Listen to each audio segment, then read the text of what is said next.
A black or blank screen on your ASUS ROG Flow Z13 tablet doesn't have to mean the device is beyond repair. This tutorial covers Windows recovery, startup troubleshooting, repair commands, and system restoration to get it running again. A lot of errors pertain to this problem, and we're going to go ahead and jump into what should hopefully be a pretty straightforward process, guys.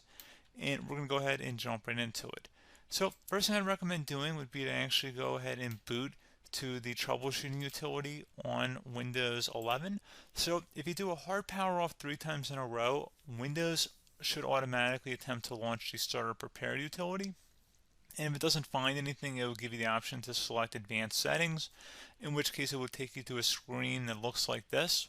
Now, if it does not take you to a screen that looks like this, or you're unable to get to that, you can also download the Windows 10 Media Creation Utility, or Windows 11. They probably will make a creation utility for Windows 11 at some point.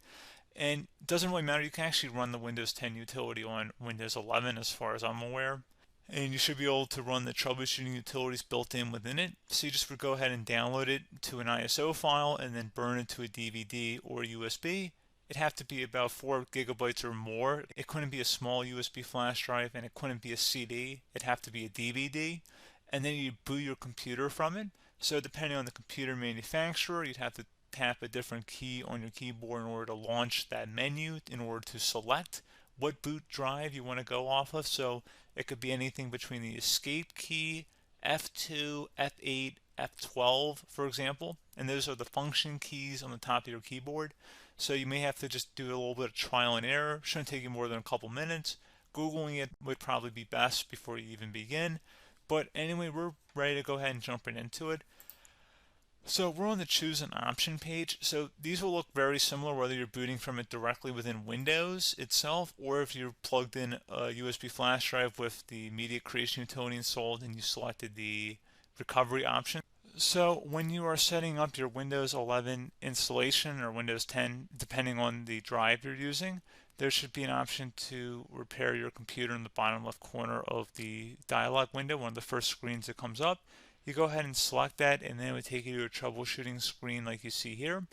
And you want to go ahead and select troubleshoot, reset your PC, or see advanced options. And then there are going to be a whole bunch of options in here that we're going to explore in today's video.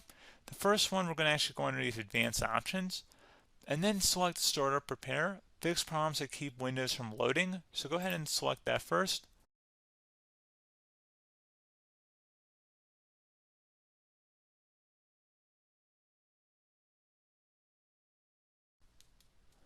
Okay, so you can see it could not repair our PC. That was our first option we could try. Something else, if we go back into advanced options here and then select troubleshoot, we're going to go underneath advanced options again.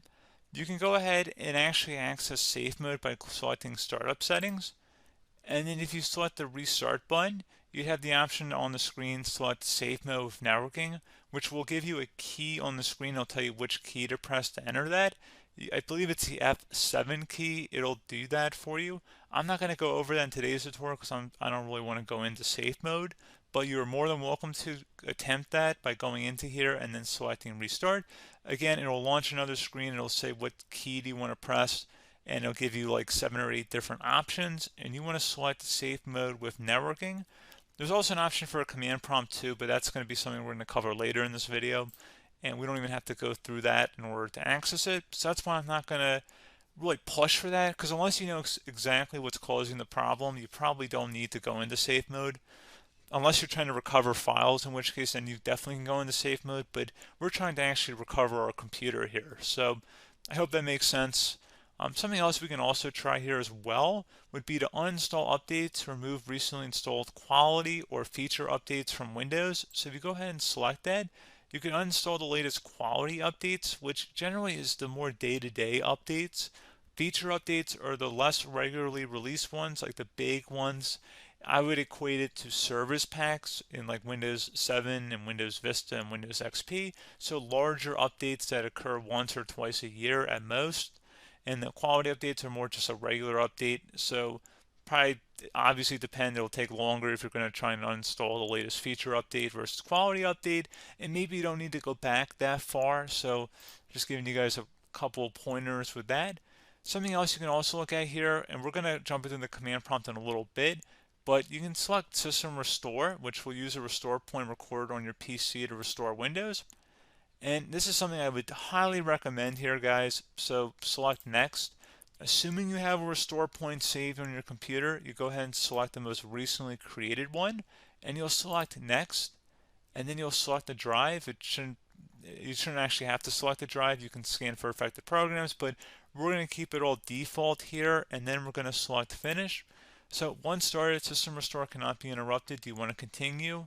I think we're going to select yes. I don't think we have anything better to do on our computer right now, so just give it a moment here to initialize. It will take a couple minutes to run, obviously depending on how large your hard drive is and how much is saved on the system restore point.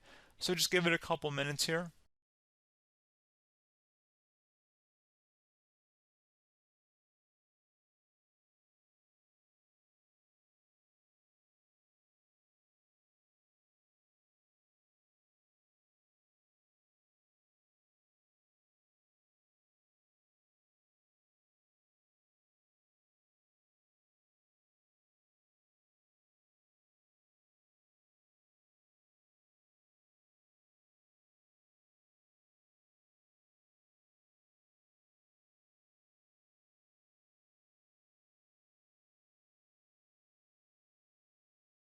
Okay, so you can see the system has been restored successfully. We're going to go over a couple different methods in addition to that if that did not work. So I'm just going to pause the video and we're going to start back on the recovery screen that we started with. Okay, so a couple other things we can try here too. If you go back into troubleshoot, you can select reset your PC, while you choose to keep or remove your personal files and then reinstalls Windows. You can select to keep my files, which will remove apps and settings but keeps your personal files. You can also select remove everything, which will remove all of your personal files, apps, and settings.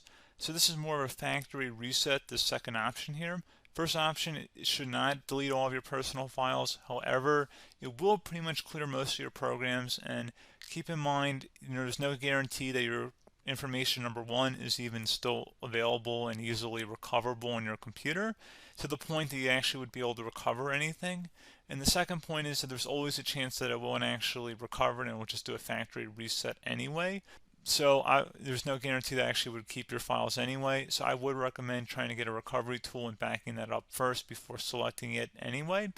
But again, those are a couple of different options. And then something else you can try here if you go back to the choose an option. Another option, if you go underneath choose an option and select troubleshoot, advanced options, and now select where it says command prompt. Okay, so the first thing we should do is type our main hard drive here. In most cases, it should be the C drive. So you just do a C colon and then hit enter on your keyboard. So once you're underneath the C drive, we're going to type in dir and then hit enter on your keyboard. It should have program files, users, and Windows all in there. That's how you know you're in the right directory.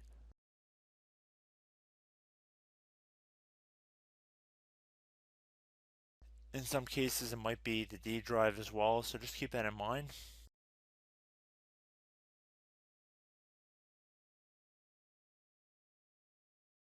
Next thing we're going to do is type in cd space / Windows / system 32 / config, and then you're going to hit enter on your keyboard.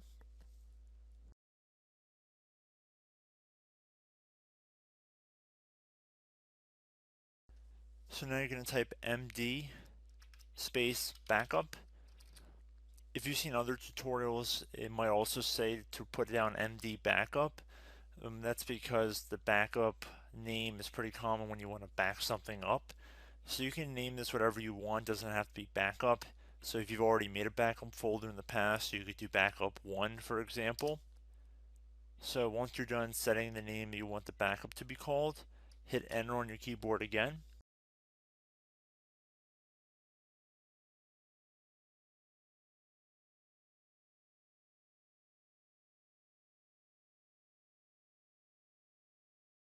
At this point, you want to type copy, C-O-P-Y, space.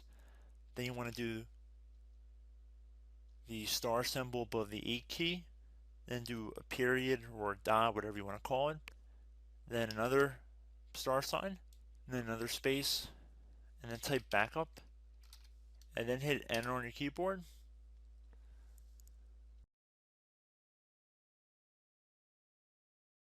Now you want to type CD reg back, REG BACK, and then hit enter on your keyboard. So now that we are under the reg back, so now you want to type DIR again, and then hit enter.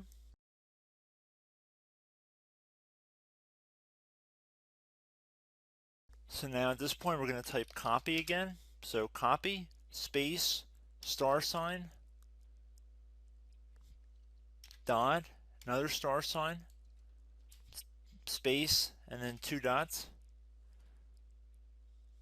So we're going to type copy, space, star sign, dot, sign, star sign, dot, dot, and then hit enter on your keyboard again. So for overwrite, you want to overwrite all. So type A on your keyboard, so capital A, and then hit enter on your keyboard.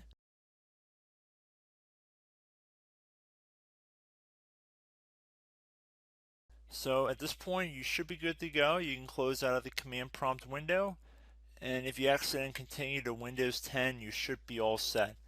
So I hope one of these 3 or 4 different methods we went through in this tutorial helped you guys out. Again, I'm not sure if you guys heard me earlier, but try to go back into your safe mode if possible and uninstall any programs you know might be conflicting with the Windows startup if you can get into safe mode.